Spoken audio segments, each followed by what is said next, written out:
Глава 41. Оставляя сообщение перед ночным отправлением. В запасе у Хань Ли было не так много времени. Самое большее у него было 4-5 месяцев до того, как доктор Мо раскроет перед ним свои козырные карты. У него не было выбора, кроме как к тому времени обрести навыки самозащиты.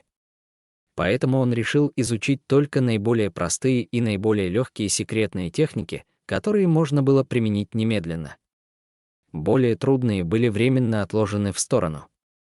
После того, как ему удастся избежать лап тигра, будет не слишком поздно, чтобы изучить их.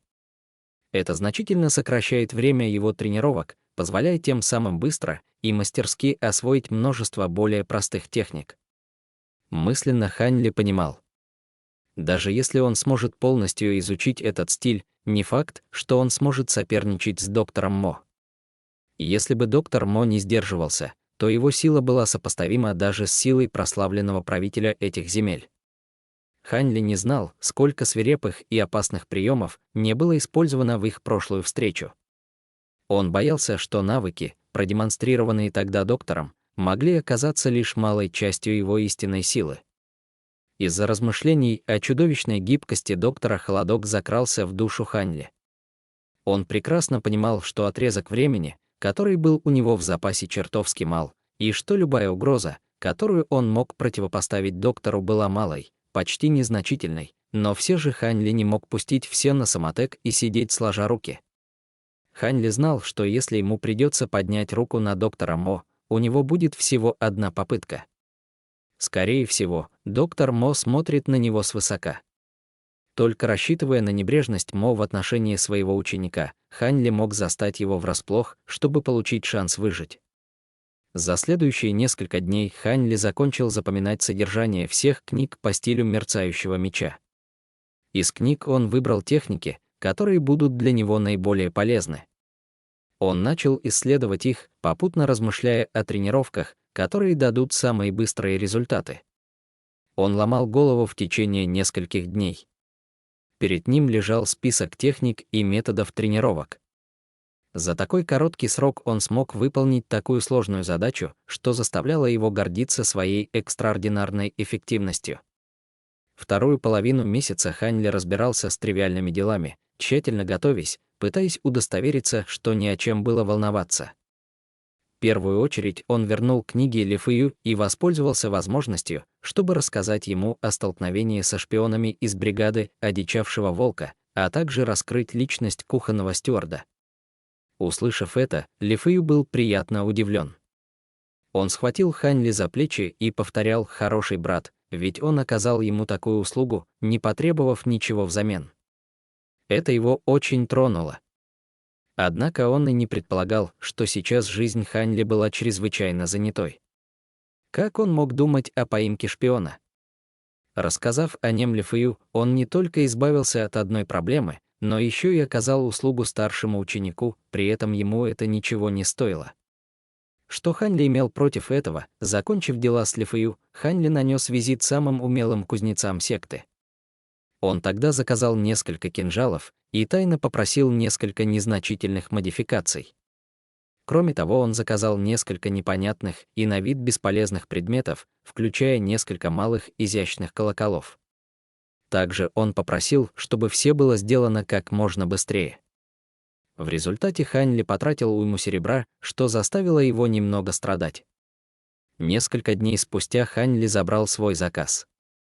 Видя яркие кинжалы и маленькие изящные колокола, он был очень доволен. Он одарил кузнеца похвалой, сказав, что его серебро не было потрачено впустую. Той же ночью Хань Ли покинул свой дом и исчез без следа. Единственное, что он оставил, был листок бумаги на тумбочке у кровати со словами: «Старший Мо, не стоит волноваться, я не сбежал и не спрятался. Я просто почувствовал, что находиться с вами в долине стало душно, поэтому, чтобы развить стиль вечной весны, я решил найти другое уединенное место в этих горах, чтобы начать культивацию за закрытыми дверьми. Пожалуйста, не беспокойтесь. Ровно через 4 месяца я вернусь и встречусь с вами».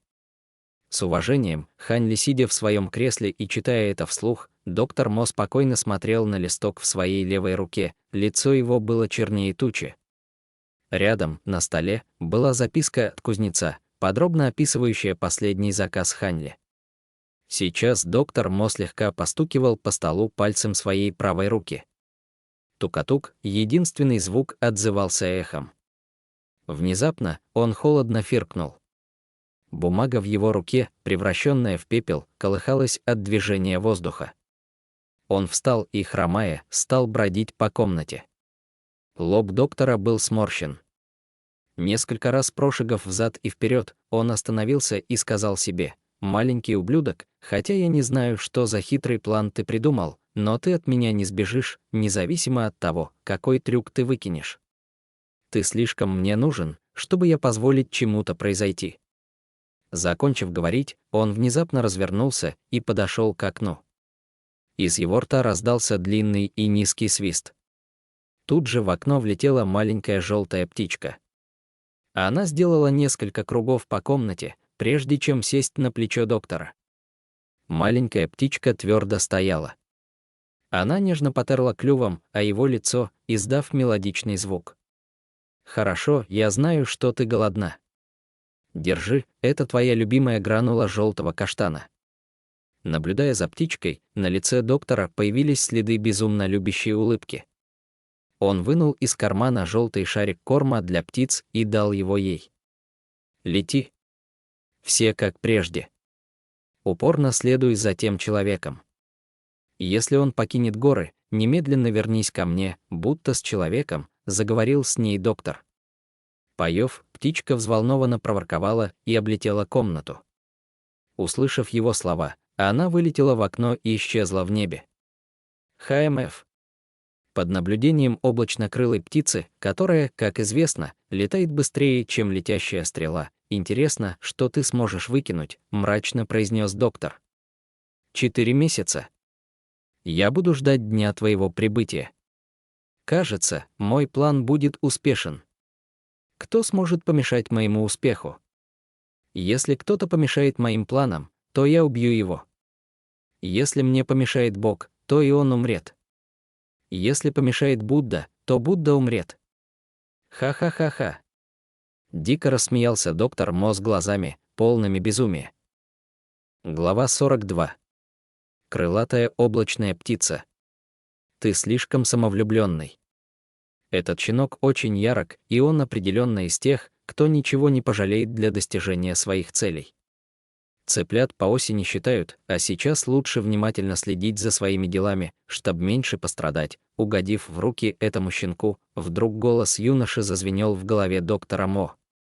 Выражение доктора Мо изменилось за мгновение, казалось, мороз охватил его лицо. Он холодно ответил: «Юй Чжитун, лучше бы ты не совал нос в мое дело. Ты считаешь, что ты достаточно хорош, чтобы указывать? Что мне надо делать? Если я добьюсь успеха, я, естественно, не забуду об обещаниях вам. Главный вопрос сейчас заключается в том, не плетете ли вы интриги за моей спиной?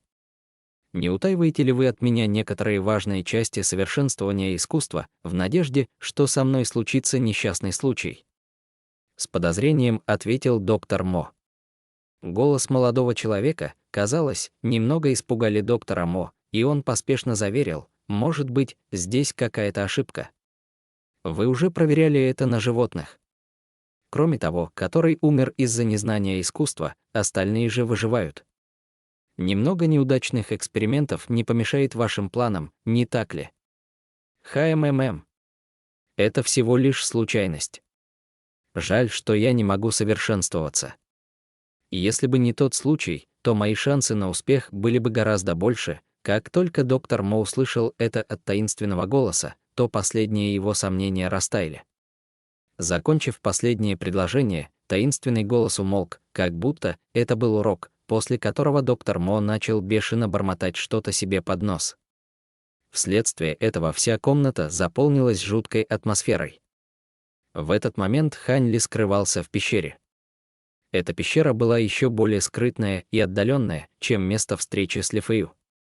Карта этой области показывала, что единственный путь к этой пещере был закрыт 2 горами, которые образовывали линию. Почти все горные тропы заросли кустарниками и растениями, и пройти к пещере было почти невозможно. Попасть в пещеру можно было только с помощью веревки, которая свивала с одной из горных вершин. Кроме веревки, другого способа пройти к пещере нет. Колючие деревья окружили площадь и заняли большую часть территории, оставив только небольшой клочок земли, на которой Хань Ли мог медитировать. В верхней части горной пещеры свисавшие лозы образовывали естественный навес, и благодаря этому Хань Ли мог не беспокоиться, что его заметят. Хань Ли снял все, что было на его теле, положил это под огромную горную скалу и вернулся обратно к центру этой области. Он закрыл глаза, глубоко задумавшись. Внезапно его глаза широко раскрылись, выдавая в себе нотки решимости, когда он тихонько сказал: «Давайте практиковаться, начиная от искусства мягких костей». Итак, Хань Ли приступил к культивации.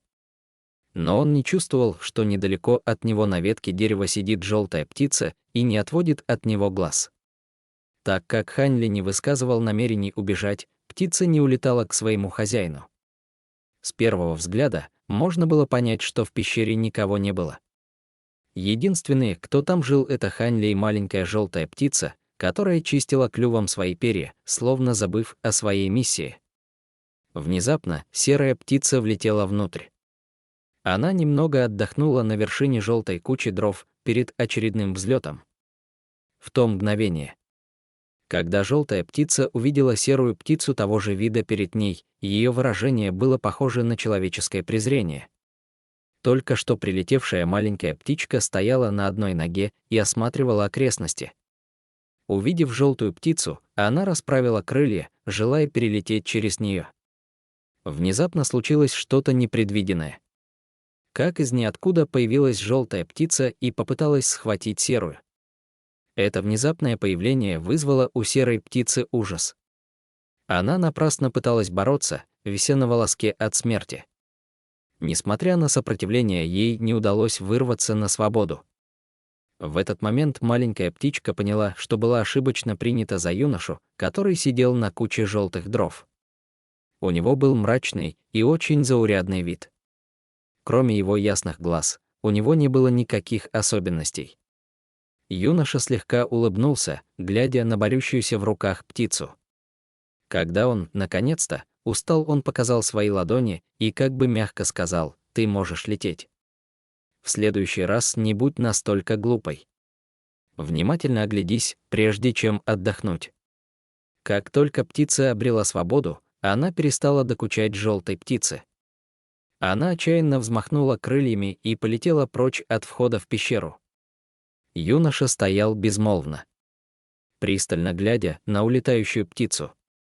И только по прошествии нескольких мгновений он начал бормотать себе под нос: «Кажется, мои методы управления дыханием и маскировка стали весьма профессиональными.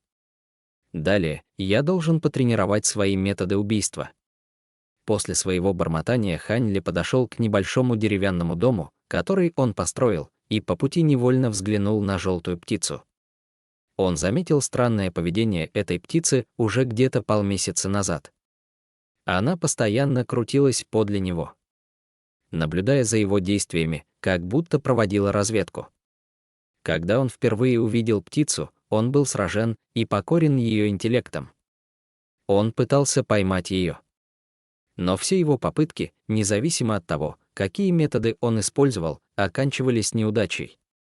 Казалось, птица просто не хотела быть одураченной. Она даже посмотрела на Хань Ли как на идиота, заставив его горько улыбнуться. Впоследствии он пытался использовать грубую силу, но прежде чем он приближался к птице, он взмывала в небеса, вне его досягаемости. Всякий раз, когда Хань Ли уходил, она возвращалась обратно. У Хань Ли больше не осталось идей. Таким образом, единственное, что ему оставалось, смотреть на птицу с его исходного положения. В своем сознании Хань Ли больше не интересовался птицей. Однако в глубине своего сердца он понимал, что птица находится здесь по какой-то причине. Возможно, эту птицу отправил сюда доктор Мо, чтобы следить за его движениями. Тем не менее, у Хань Ли не было причин для беспокойства. До тех пор, пока за ним следит не сам доктор Мо, насколько точно птичка могла бы все показать. Кроме того, Хань Ли был поражен интеллектом маленькой птички и не хотел отравлять ее. В этот момент доктор Мо находился в каменной комнате, формируя странное массивное образование, используя кости диких зверей. Как только он организовал построение, он начал обсуждать вопросы с таинственным голосом, не зная, что Хань Ли уже обнаружил метод, с помощью которого он следил за Хань Ли. Глава 43. Полностью подготовленный. В это время секту 7 тайн переживала крупное событие. Оказалось, что кумир нынешнего поколения учеников, старший ученик Ли, обладал гораздо лучшим восприятием, чем его ровесники. Он быстро раскусил план 2 шпионов из бригады одичавшего волка узнать имена учеников, проходящих авантюру в стороне горы. С 10 другими учениками они за один ход победили их. Это дело было вполне достойно награды. Несколькими днями позже лидер секты Ван наградил Ли Фэю должностью защитника в присутствии многих учеников. Это позволило сделать ему шаг вперед к середине рейтинга секты 7 тайн и почувствовать непередаваемые ощущения. Репутация Ли Фэю выросла еще больше. Хань Ли об этом ничего не знал. В настоящее время он закрылся в деревянном доме в горах, проходя там специальную подготовку. В виде исключения он иногда ходил на кухню за едой, но он не контактировал с людьми. И он, естественно, не знал, что его близкий друг теперь занимал такое высокое положение. Прошло лето, а следом и осень. Время шло быстро, пока назначенная дата, наконец, настала. Во овраге в заросшем лесу виднелся странный, несопоставимый ни с чем силуэт среди разрастаний острых и опасных ветвей. Ни одна из ветвей не препятствовала плавающей, похожей на дым фигуре. В тернистых зарослях он качался между густой паутиной, словно исчезающий демон. В одно мгновение он оказывался рядом, а уже в следующее он был далеко. Эти движения были абсолютно бесшумные, словно он был не из плоти и крови, а бестелесный. Наконец, силуэт остановился наверху ствола дерева. Стоя вертикально на вершине, он осматривал окрестности. Это был Хань Ли, достигнув успеха от своего режима культивации. Теперь одежда его стала более заношенной, превратилась в лохмотья, обнажающее его тело. Его волосы были взлохмачены, как у вороны, а лицо превратилось в смесь из черного и белого. Разглядеть его настоящую внешность было почти невозможно. Но еще более удивительными были маленькие изящные железные колокола, висящие у него на шее, талии, руках, бедрах и лодыжках. Видя эти железные колокола и вспомнив бесшумные движения Хань Ли в лесу, трудно было бы отличить технику Хань Ли от движений настоящего демона. Неподвижный, он лишь повернул голову по направлению к богу долины помощи. Он пробормотал про себя, как раз вовремя. Я как раз научился владеть движущихся дымовых шагах, как наступил последний день. Благодаря этой технике у меня появился шанс остаться целым и невредимым. Несмотря на то, что его лица не было видно, радость в его глазах было не скрыть. После нескольких месяцев усердных исследований и подготовки Хань Ли владел несколькими внушительными секретными техниками. Уверенности в них у него было немного. Несмотря на то, что он не ручался, что сможет этими техниками победить навыки доктора Мо, он был уверен в том, что смог бы защитить себя. Появился легкий бриз. Хань Ли почувствовал легкую дрожь по телу. Он опустил голову, чтобы взглянуть на свое одеяние. Задумавшись о своей внешности, он не смог сдержать горькую улыбку. Вспоминая свое обучение движущимся дымовым шагам, он все еще чувствовал некоторый томительный страх. В лесных зарослях, где он развивал технику, он пережил поистине пугающий опыт. Когда он приступил к тренировкам этой странной техники, он был полностью покрыт порезами и ушибами от соскабливания неминуемых, жестких шипов. К счастью, он обладал гранулами, которые поднимали жизненный тонус. Вдобавок к лечению внутренних органов, у них был удивительный эффект на внешние повреждения. После принятия гранула не только останавливала кровотечение, но и не оставляла шрамов на следующий день. Хань Ли удивленно щелкнул языком. Это лекарство было гораздо более мощной, чем обычная смесь. Единственное, что смущало его, так это причина, почему лекарство назвали гранулой повышенной живучести, ведь ему казалось, что шрамы прочь и остановка кровотечения были бы куда более уместными. Если эксперты, создавшие гранулу повышенной живучести, услышали бы замечание Хань Ли, они бы, наверное, начали бы плевать кровью от гнева. Это сложное и незапоминающееся исцеляющее средство Хань Ли сравнил с гранулой золотой сущности, распространенным цзянху эликсиром, считая, что это было лишь относительно сильнее. Как эксперты могли не умереть от гнева, тем не менее, так как он практиковался в такой опасной среде, он мог полностью использовать возможности гранулы. В течение этого короткого промежутка времени его умение движущихся дымовых шагов достигло такого уровня, что он мог бы использовать эту технику с пользой. Кроме того, стиль вечной весны Хань Ли совсем недавно и неожиданно прервалась на 6-м этапе. Это было самое высокое песнопение, которое дал ему доктор Мо. Если бы не помощь десятков эликсиров, даже если он приложит все свои силы, он едва ли достигнет такого успеха в жизни. После нескольких лет культивации Хань Ли совсем немного стал понимать, и у него появился опыт стиль вечной весны. Он чувствовал, что такой успех был редкостью. Независимо от методов, как он развивался, эффективность и результаты полностью отличались от обычных боевых искусств. Первоначально Хань Ли считал, что вероятность успеха культивирования этого конкретного боевого искусства, а также скорость осмысления, зависит от своего индивидуального таланта. Какой-то одаренный, с хорошими способностями, естественно, проделает это без каких-либо трудностей. Даже если у кого-то и нет помощника или учителя, впоследствии тяжелых тренировок он или она сможет добиться хорошего результата. Но если у кого-то нет способностей, и когда-то некий уровень был достигнут, то он или она больше ни на шаг не смогут продвинуться без эликсиров. Хань Ли предполагал, что в жизни каждого нормального культиватора он или она будут каждый раз останавливаться, если не будет хотя бы легкого прогресса. Он это понял на своем примере.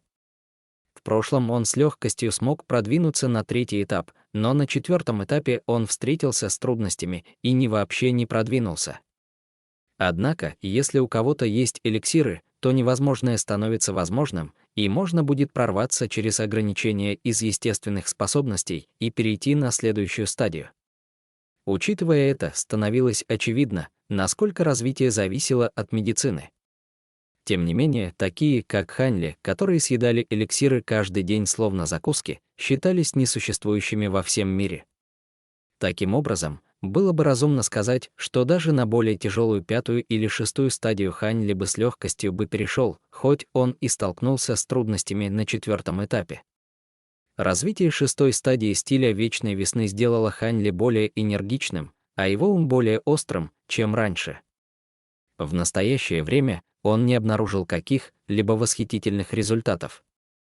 Но то, что было еще более странным, так это то, что после перехода на 6-ю стадию стиля вечной весны его ум, дух и 5 чувств усилились, но это никак не повлияло на его здоровье. У него не было выбора, кроме как сделать свое тело более крепким. Кроме того, его культивирование стиля вечной весны сформировал новый поток энергии, который Хань Ли назвал псевдоистинной Ци. Даже если это передвигается по каналам истинного Ци, это было немного большим, чем просто сделать его чувство осязания более чувствительным. Он не имел такую же грозную мощь, как истинный Ци. Тренируя это, он был уверен, что 6-й этап не являлся концом песнопения. Возможно, дальше у него появятся удивительные эффекты, которые будут выявлены на более поздних стадиях. Думая об этом, он беспомощно покачал головой и вздохнул. Что касается его нынешнего отношения к доктору Мо, о конечных стадиях развития он мог только мечтать. Остановив воображение, Хань Ли мягко, абсолютно бесшумно вскочил на пол. Затем, длинными шагами, он подошел к своей резиденции. Завтра он должен встретиться с доктором Мо, но до этого он должен научиться в полной мере использовать свои врожденные умения. Он распланировал каждую секунду его встречи с доктором Мо. Он тщательно обдумывал каждую возможную опасность, которая могла произойти, и сформулировал оптимальный ответный план реагирования на угрозы, что он уже рассмотрел в своем уме. Глава 44. Противоядие. Солнце высоко поднялось на небе.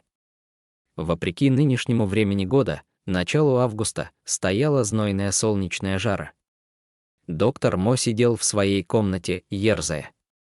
Хотя он и был уверен в своих методах противостояния Хань Ли, он был не в своей тарелке.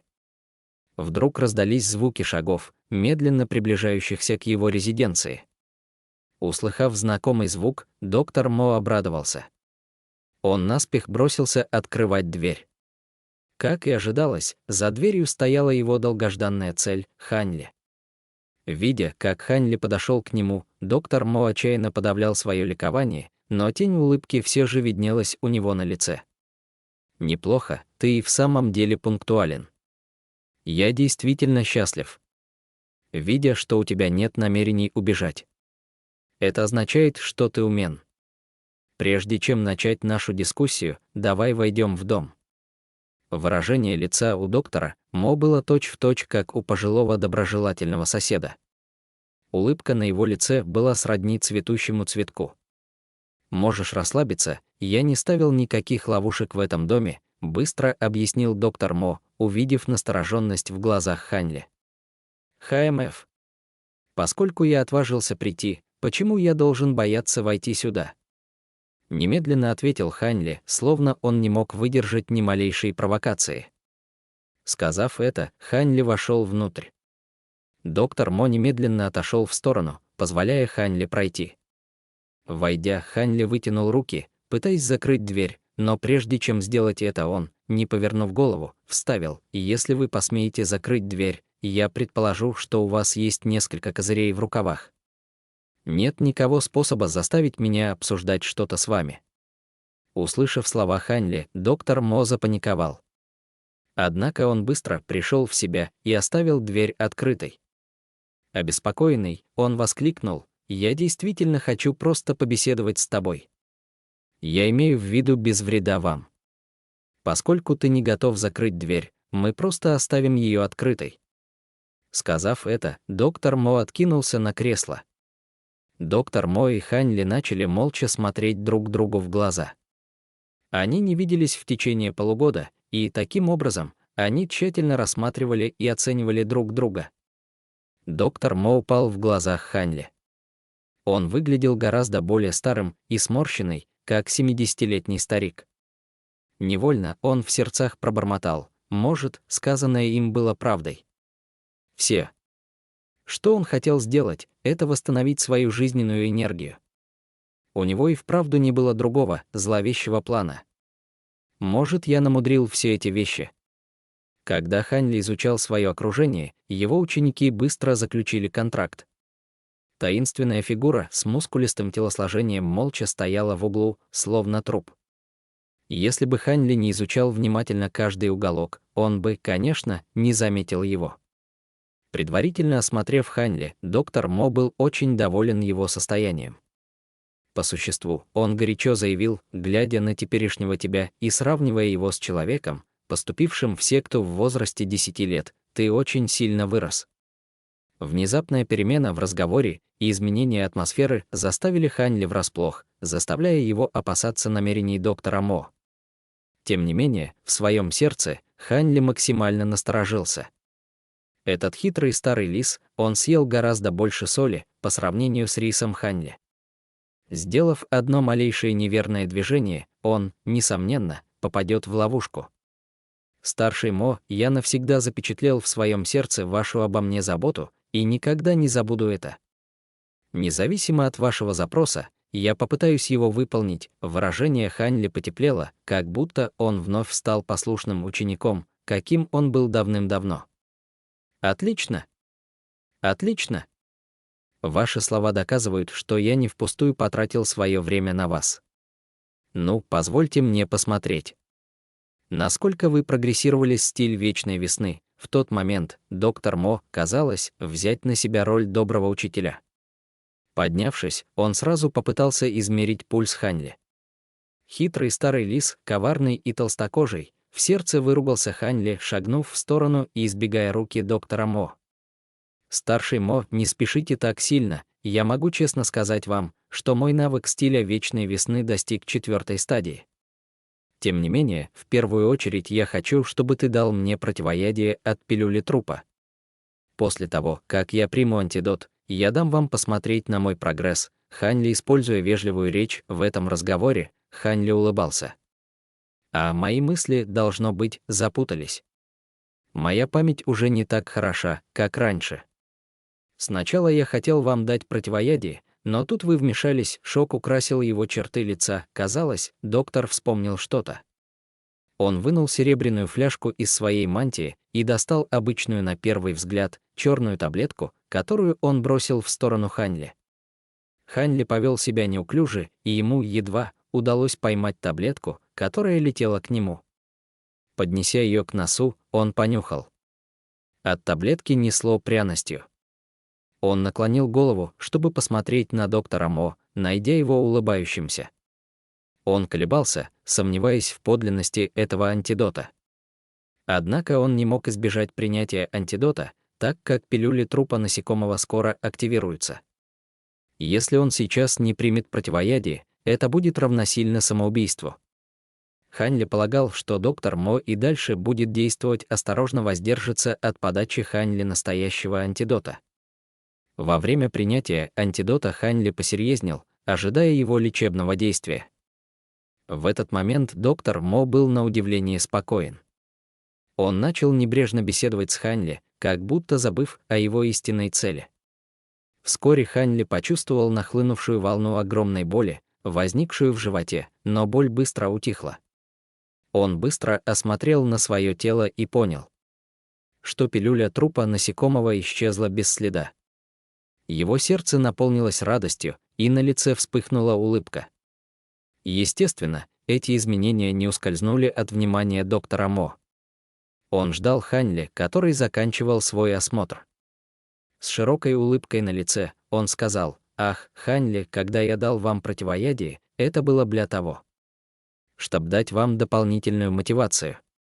Если бы не это, я думаю, что вы, возможно, очень легко прорвались к 4-му этапу стиля вечной весны.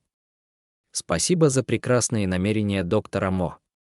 Тем не менее, я надеюсь, что такие намерения не будут необходимы в будущем». После принятия таблетки состояние Ханьли улучшилось, и он слегка поверил искренности доктора Мо. Он не был прямо против доктора Мо, как раньше. «Сейчас вы позволите этому старику узнать ваш пульс». Слова доктора Мо вызвали у Ханьли уродливое выражение. Думать, что доктор Мо до сих пор желает проверить прогресс его культивации. Кто знает, использует доктор Мо эту возможность для его дальнейшего контроля или нанесения вреда. Глава 45. Скрытая атака и оскал. Ханьли опустил голову, задумавшись. Похоже, не было способа избежать осмотра доктора Мо. Доктор Мо, не колеблясь, дал ему противоядие, ясно давая понять о своей искренности. Если Ханьли будет продолжать ходить вокруг да около, доктор Мо может заподозрить что-то и подумать, что Ханьли еще не развил стиль вечной весны и лжет ему с помощью лести. Если это было бы так, дела бы приняли худший поворот, в результате произошло бы много внезапных вещей, вне контроля Ханьли. Однако, Ханьли давно предвидел этот момент и подготовился. Даже если доктор Мо и имел злобный замысел против него после измерения его пульса, у Ханьли было несколько методов, гарантирующих ему его успешный побег. Думая об этом, Ханьли поднял голову. Он посмотрел на доктора Мо, прежде чем сказать: «Старший Мо, видя, как охотно вы предоставили мне противоядие, я буду доверять вам, но в последний раз. Я надеюсь, что вы не разочаруете меня». После этого он протянул свое запястье в сторону доктора Мо и молча наблюдал за его реакцией, готовый мгновенно убрать свою руку назад, если что-то покажется ему странным. К сожалению, доктор Мо поддержал свою фальшивую улыбку. Он не смог заметить каких-то изменений в Ханьли. Единственное движение, что он сделал, это легкое подергивание брови после того, как Хань Ли протянул ему руку. Он быстро восстановил свое первоначальное выражение. Казалось, доктор Мо долго ждал согласия Хань Ли. Доктор молча протянул свою левую руку и положил ее на запястье Хань Ли. Он неспешно убрал свою улыбку, в результате чего лицо доктора приняло чрезвычайно серьезное выражение, будто он выполнял несравнимо святой акт. Хань Ли тайно заставил свое тело проявить ци 4 стадии. Увидев выражение лица доктора Мо, он максимально насторожился, в то время как его левая рука медленно опустилась к талии, где он спрятал недавно изготовленную рапиру. Медленно, крайняя степень радости вспыхнула на лице доктора Мо. Измеряя пульс Хань Ли, он обнаружил непрекращающиеся волны мистической энергии, циркулирующей в теле Хань Ли, и его интенсивность значительно превзошло ожидания доктора Мо. Несмотря на то, что он был хитрым, старым лисом с огромным жизненным опытом, он не мог не трепетать, увидев, что его единственная надежда на спасение, сидевшая напротив него, действительно имела шансы на успех. Его лицо светилось волнением. Его лицо озарила сияющая улыбка, которую даже сравнить нельзя с его прежней, фальшивой улыбкой. Это просто замечательно. Ты действительно прорвался к 4 стадии стиля вечной весны. Ха-ха-ха. Это слишком удивительно. Ха-ха-ха-ха. Доктор Мо начал громко смеяться, не заботясь о внешнем виде перед Хань Ли. Звуки его смеха прокатились по всему дому, но все же он продолжал плотно сжимать запястье Хань Ли, будто у него не было желания отпустить его. «Старший Мо, что это значит?» «Отпусти меня», выражение лица Хань Ли стало холодным. Он ожидал чего-то подобного и попытался убрать руку сразу же после осмотра, но доктор Мо не дал ему и шанса. «Отпустить тебя?» «Конечно». Доктор Мо перестал смеяться. Однако выражение его лица изменилось. Неожиданно он зарычал: «Тай!». Хань Ли почувствовал, как загромыхало в его ушах и потемнело перед глазами. Он потерял равновесие и рухнул на пол. Его левая рука, схватившая рукоятки короткого меча, безжизненно упала на пол. Блядь! Несмотря на то, что Хань Ли был в ясном сознании, тело перестало его слушаться. Невзирая на все его меры предосторожности, он все равно пострадал от внезапной атаки доктора Мо, не отреагировав вовремя. «Отродье, ты все еще салага. Независимо от того, какие фокусы у тебя в рукаве, у тебя нет шанса осуществить их сейчас». Все шло по его плану. Достигнув своей цели, доктор Мо самодовольно оскалился. «Иди сюда». Левой рукой доктор Мо потянулся за Хань Ли, волоча его к своим ногам. Присев, вытянул указательный палец правой руки и нажал на акупунктурные точки, расположенные в передней части груди Хань Ли. Пэнк. Раздался звук. Его рука дрожала от волн боли, окутывавших его. Палец доктора словно врезался в металлическую пластину и пытался проткнуть ее. Почему-то его техника акупунктурной стимуляции потерпела неудачу. Что происходит? Его душа ушла в пятки, и он встал в шоке. Может быть, он надел металлическую броню под одежду. Удивленный этим сопротивлением, подумал доктор Мо. Он посмотрел на тело Хань Ли. Однако, увидев, насколько тонкую одежду носил Хань Ли, он покачал головой и отказался от своей затеи. В то время как доктор Мо отвлекся, Хань Ли снова стал контролировать свое тело. Его способности регенерации были далеко за пределами ожидания доктора. Настоящее развитие стиля вечной весны Хань Ли было на 6 стадии. Он и вправду не впустую потратил свои время и усилия. Его скорость восстановления была потрясающей и даже превосходила его ожидания. В этот момент доктор Мо решительно выкинул эти свои рассуждения, заставляя рассеяться всю его растерянность и подозрение. Он начал думать о других способах контроля над Хань Ли, но сейчас он обнаружил, что запястье Хань Ли стало чрезвычайно гладким, будто пропитанным маслом. Он решительно не мог зафиксировать руку Хань Ли.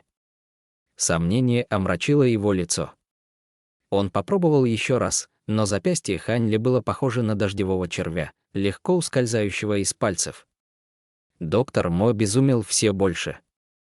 Хань Ли больше никогда бы не поверил ему снова, независимо сколько бы доктор Мо его умолял. После того, как он освободился, он покатился в дальний конец комнаты. Только находясь вдалеке от доктора Мо, он осмелился встать. Сейчас у Хань Ли не было никакого выражения, он просто холодно смотрел на доктора Мо. Доктору Мо больше не было необходимости врать. Хотя Хань Ли не знал причину действий доктора Мо, он был уверен, что у доктора Мо в основном были плохие намерения. Казалось, что все, что ранее говорил доктор Мо, было таким бредом, не стоившим и капли доверия. Ради своей семьи, а также своей безопасности, Хань Ли вытащил короткий меч, спрятанный возле его талии.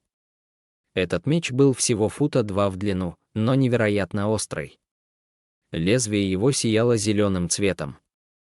Это был действительно первоклассный клинок. Сегодня погибнет либо я, либо ты. Только один из нас выйдет отсюда живым, холодно заявил Хань Ли, в гневе оскалив зубы и посмотрев на доктора Мо.